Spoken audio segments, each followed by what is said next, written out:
Kalian ngerasa gak sih kalau waktu tuh cepet banget ya jalannya ya? Udah mau akhir 2021 aja. Padahal kayaknya baru kemarin deh kita tuh sering banget dengar kalimat pertanyaan, malam tahun baruan mau kemana lu? Gak berasa nih 2 bulan lagi kita bakal denger kayak gituan lagi. Nah, sama kayak cepetnya waktu, dimana gue gak kerasa udah pakai Xiaomi Redmi Note 8 Pro ini selama 1 tahun 3 bulan. Jadi di video ini gue akan coba nih nge-share pengalaman gue selama 1 tahun 3 bulan make Xiaomi Redmi Note 8 Pro ini.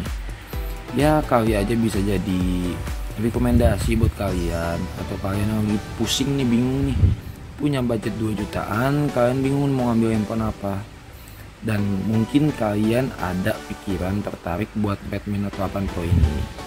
Jadi sebelum beli, ya nggak ada salahnya kalian dengerin dulu nih sharing dari gue.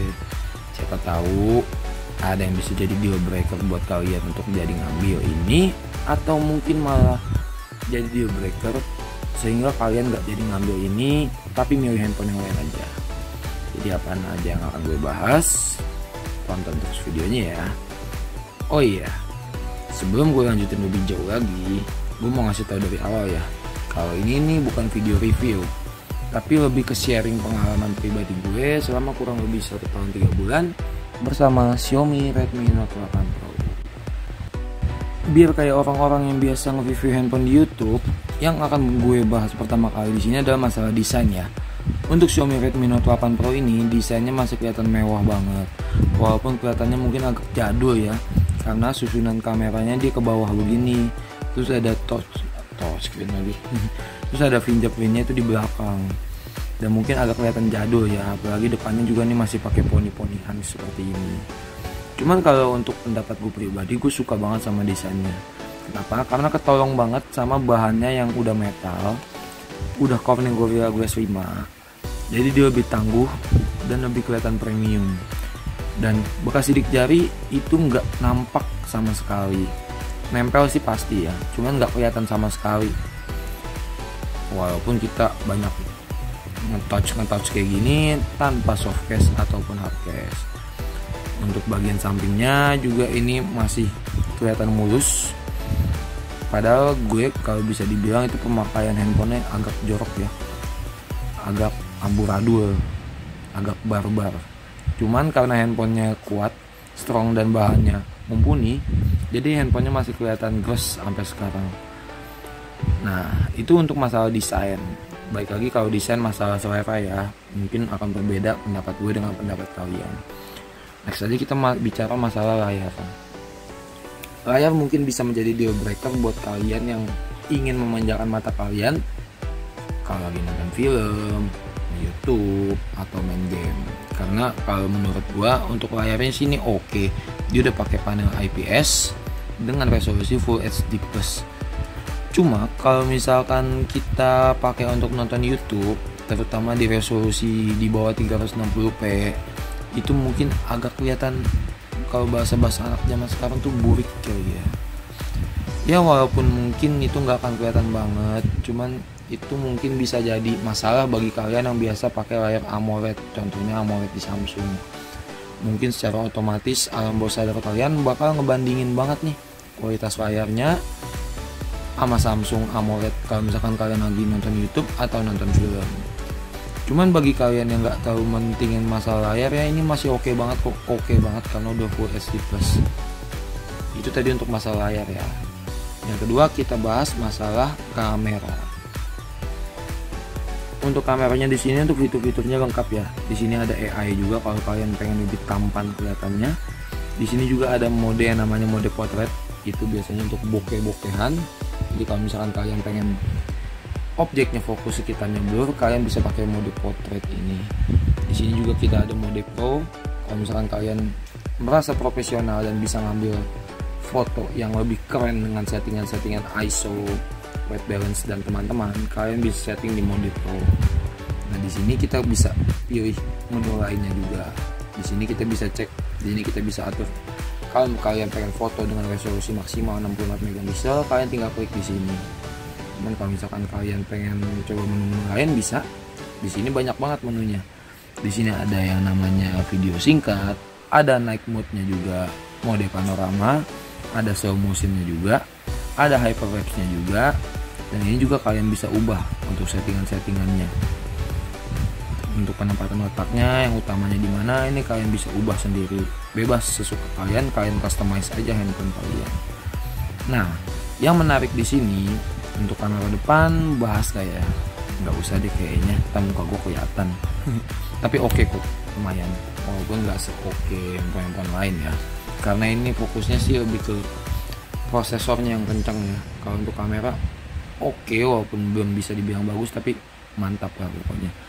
Yang gue suka di sini justru masalah videonya ya, karena di sini untuk videonya dia udah mendukung banget yang namanya 4K 30 fps. Tapi kalau misalkan kalian mau fitur OIS-nya aktif, OIS atau bebas ya, koreksi kalau salah untuk penyebutannya, kalian setting aja di 1080 60 fps. Karena gue udah coba sendiri untuk hasilnya, ini beda banget.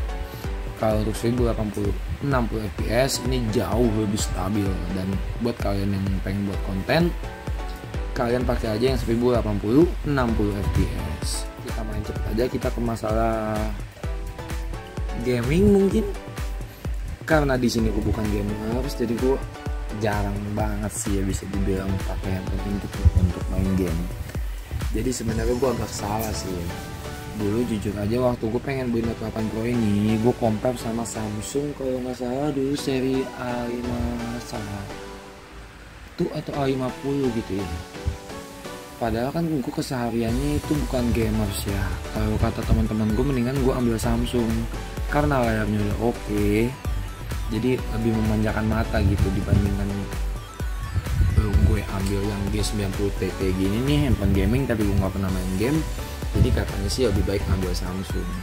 Tapi salahnya gue nggak dengerin, jadi gue ngambil ini dan ternyata hasilnya nggak mengecewakan. Gue sama sekali nggak nyesel, karena walaupun kita nggak bisa nilai dari game, kita bisa nilai dari kecepatan multitaskingnya. Untuk prosesor G90T ini powerful banget, bukan hanya di game. Jadi sebagai informasi aja ya, gue baru aja beli M32 karena gue tertarik nih sama, gue kan dari dulu kan pengen nyobain handphone Samsung tuh buat daily driver. Jadi gue pengen coba nih, dan hasilnya kita nggak bahas layar dan lain-lain ya, kamera dan lain-lain, kita bahas masalah multitaskingnya.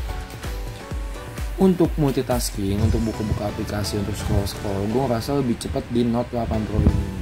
Apa karena M32 prosesor di G80 mungkin yang ngaruh banget. Ini kan udah G90T, cuma beda banget, berasa beda banget. Ini jauh lebih smooth, jauh lebih lancar.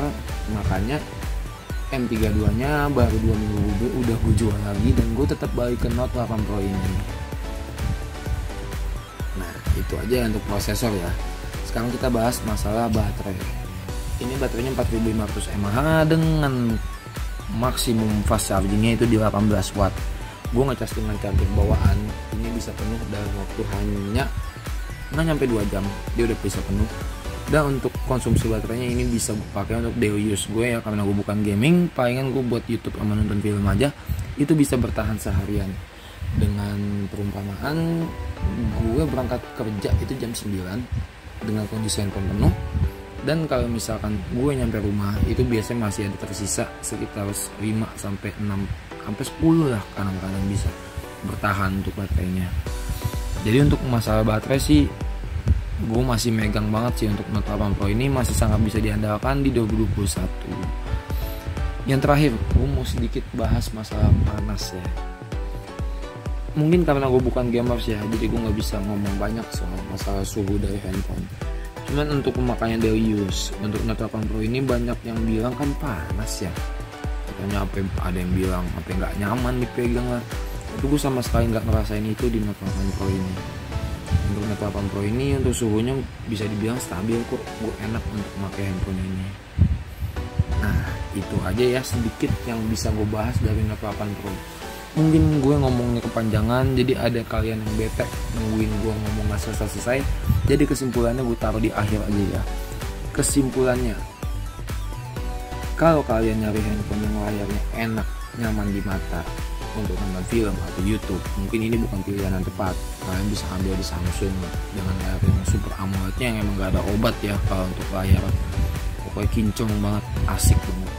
Cuman kalau kalian milih yang prosesornya lumayan, multitaskingnya juga oke sebenarnya, dan kamera mungkin biasa aja, tapi untuk videonya ini gue pegang banget karena dia udah ada OIS-nya dan berasa stabil banget. Jadi kesimpulannya itu aja. Kalau misalkan kalian suka sama video desain, jadi kalau misalkan kalian suka sama video ini, kalian boleh like video ini. Kalau misalkan kalian gak suka karena merasa gue bertele-tele untuk ngomongnya, ya mohon maaf, kalian masih belajar ngomong. Susah ternyata yang ngomong direkam kayak gini, baru ngeh gue. Jadi dimaklumin aja. Untuk kritik dan saran kalian boleh taruh di kolom komentar. See you, thanks, bye.